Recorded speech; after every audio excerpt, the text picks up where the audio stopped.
Ассаламалейкум баршаға. Егер видеоны көріп жатсаңыз, каналға міндетті түрде тіркеліп кетіңіз. Ол үшін төмендегі подписаться деген қызыл кнопканы баса кетіңіз. Егер каналға тіркелсеңіздер, каналда пайдалы видео ақпараттар көбірек салатын боламын.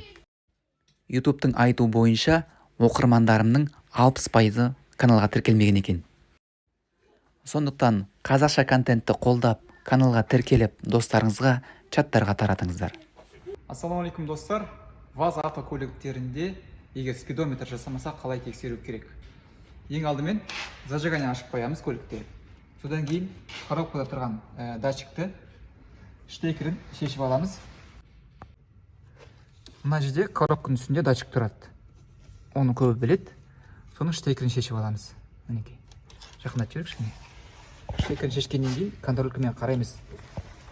Плюс-минус келіп тұру керек. Екі жағынан қарайық. Мінекей.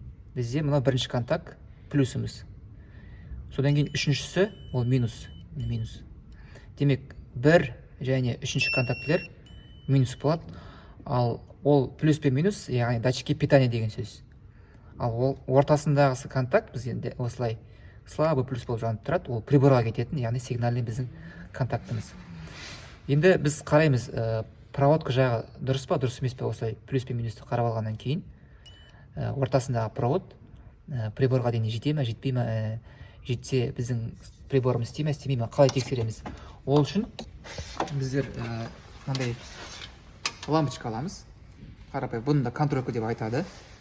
Соған бір жағына біз минус жалғаймыз. Бір жағына минус жалғап қоямыз. Печатканы шешіп тастайын. Бір жағына минус жалғап қоямын. Бір жағына минус жалғап қоямын, ал екінші жағымен штекердің жақындап жүрші. Штекердің ортаңғы контактісіне тигізетін боламын. Сосын бір кісі прибордан қарау керек. Қазір мен сізге мына жерден қалай тигізу керек екенін көрсетсем, ортасына контрольканы салып қояйын, мысалы. Лампочканың бір жағымен осылай тигізу керек. Алып осылай тигізіп тұру керек. Енді прибордан қарайық, қалай болып жатқанын. Прибор отыр ер. Қазір мен сигнал беремін. Көтеріп жатыр ма? Демек, егер біздің приборымыз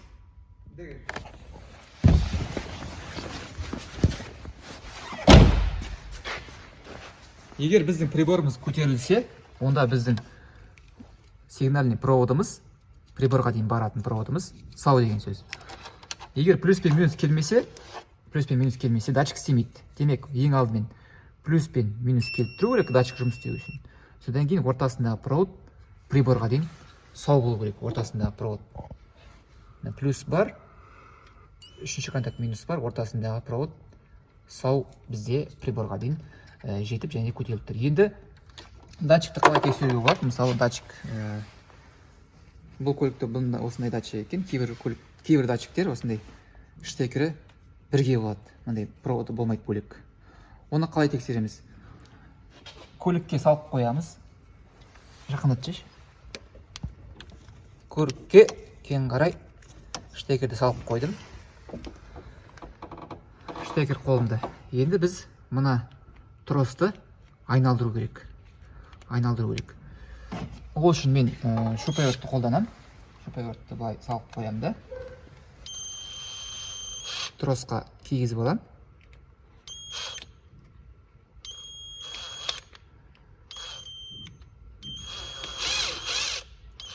Міне, қазір.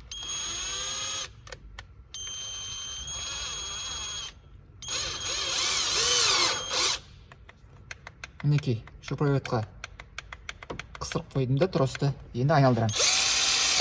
Егер дәл осылай істеген кезде біздің приборымыз көтерілсе, онда датчик істеп тұр деген сөз. Егер көтерілмесе, онда датчикті алмастыру керек деген сөз. Бірақ та ескере кетейік, коробкаде мына біздің тросымыз киілетін жерде кей уақытта желініп қалады. Мынандай оқиғалар болуы мүмкін. Датчик істейді, проводқа барлығы нормальный, прибор істеп тұр. Бірақ та коробкаға салған кезде істемеуі мүмкін, себебі біздің трос киілетін жерде коробкада желініп қалуы мүмкін.